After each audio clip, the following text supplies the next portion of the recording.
वालेकुम student, 10th class का lecture है हमारा और चैप्टर नंबर 3 हमने स्टार्ट किया हुआ है। 3.6 एक्सरसाइज हमने आज सॉल्व करनी है। क्वेश्चन नंबर 1 है उसका, इफ़ ए रेशो बी बराबर C ratio D then show that कि लेफ़्ट हैंड साइड का आंसर राइट हैंड साइड के बराबर आता है। ये हमने प्रूव करना है कि इन दो साइड्स का आंसर क्या आता है, इक्वल आता है। और उसने हमें हिंट क्या दिया कि ए रेशो बी बराबर है सी रेशो डी के। लें जी, तो सोल्यूशन यहीं से स्टार्ट करते हैं हम।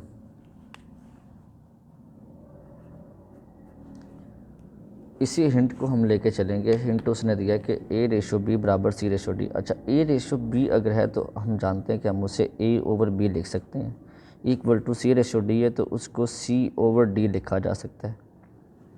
मैंने इस रेशो को, इन दोनों रेशोज़ को लेट कर लिया एक कांस्टेंट नंबर के इक्वल। ए ओवर बी और सी रेशो डी, इन दो रेशोज़ को मैंने के इक्वल लेट कर लिया। अब अगर मैं यहाँ से ए की वैल्यू निकालना चाहूँ तो ये देखिएगा बी इधर डिवाइड है, जाकर उधर मल्टीप्लाई हो जाएगा, तो बी की वैल्यू आ गई हमारे पास ए की। इसी तरह अगर मैं सी की वैल्यू यहाँ से फाइंड करना चाहता हूँ तो डी जाके उस तरफ मल्टीप्लाई हो जाएगा, तो डी के। अब इस क्वेश्चन में जहाँ जहाँ पे ए आएगा मैं उसकी जगह पे बी के को रिप्लेस करूँगा, और क्वेश्चन में जहाँ जहाँ सी आएगा मैं उसको डी के से रिप्लेस करूँगा। तो देखते हैं जी, सबसे पहले हमारे पास क्या है ऊपर, 4 ए। तो देखिएगा ज़रा 4 ए, लेकिन ए की जगह पे तो हमने बी के पुट करना है, तो बी के आ गया।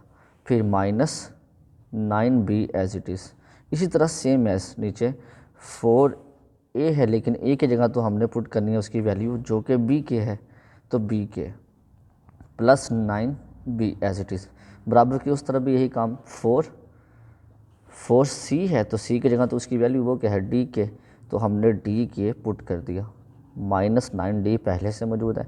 इसी सेम एज पैटर्न पे नीचे c की जगह d के आ गया और +9d।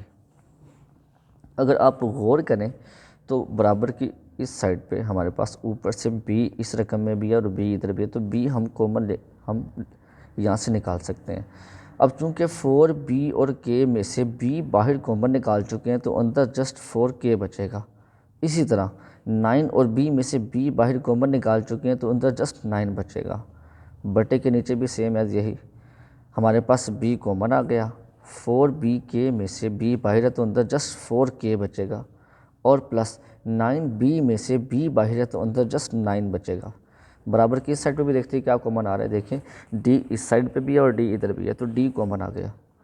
d कॉमन निकाला तो अंदर 4k -9 बच गया, जबकि बराबर के नीचे भी यही काम, d और d कॉमन आ रहा है, d कॉमन ले लें, 4k +9 बच गया।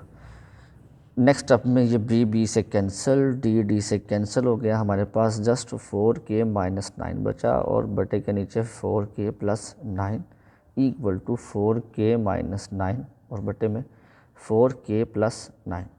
अगर आप गौर करें तो ये तो दोनों साइड्स इक्वल आ गई हैं, सेम है। तो यही हमने प्रूव करना था कि लेफ़्ट हैंड साइड बराबर है राइट हैंड साइड के। अगर ए रेशो बी बराबर सी रेशो डी हो तो इन दोनों साइड का आंसर क्या आता है, इक्वल आता है, जो कि हम प्रूव कर चुके हैं इस तरह। इसके बकिया पार्ट आपने सॉल्व करने हैं, लेकिन जस्ट वो क्वेश्चन सॉल्व करने हैं जो शॉर्ट सिलेबस के मुताबिक हमारे बोर्ड ने हमें दिए हैं। अल्लाह हाफ़िज़।